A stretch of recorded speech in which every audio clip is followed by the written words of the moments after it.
சரியா? கர்த்தருடைய நாமம் மகிமைப்படுவதாக. இன்றைய எபிரேய மொழி கற்றல் வார்த்தையில் அடுத்த எபிரேய எழுத்து என்னவென்று நாம் பார்க்க போகிறோம். அது கிமல் என்ற எபிரேய எழுத்து. அந்த கிமல் அதை எப்படி எழுதுறது அப்படின்னு பார்ப்போம்.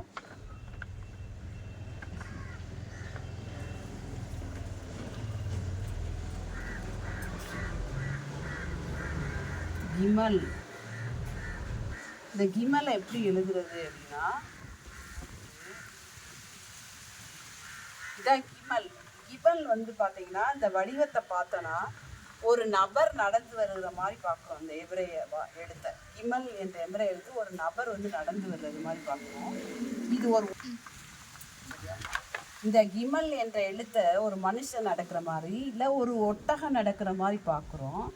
அந்த கிமலில் என்ன பார்க்குறோன்னா வாவ் என்ற எழுத்தை நாம் பார்க்குறோம். இதில் தனியாக வாவ் என்ற மேலே அந்த போட்ட எழுத்து வாவ், இந்த வாவ் என்ற எழுத்து அது குறிக்கிறது. இந்த கிமல் நம்மளுக்கு என்ன கற்றுக் கொடுக்கிறது, நம்ம ஞாபகத்துக்கு வர்றது எது அப்படின்னு பார்த்தீங்கன்னா ஏசாயா 53வது அதிகாரத்தை நம்ம பார்க்கணும்.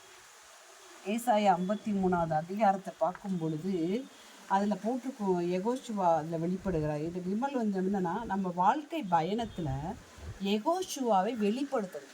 நாம் நடக்கிறப்ப யெகோஷுவாவுடைய குணாதிசயங்களை நம்ம என்ன செய்யணும், வெளிப்படுத்தணும்னு பார்க்குறோம். யெகோஷுவாவா உலகமா அப்படின்னு பார்த்தோன்னா யெகோஷுவாவை தான் வெளிப்படுத்தணும். அப்போ இந்த கிமல் நம்மளுக்கு என்ன சொல்லித்தருது,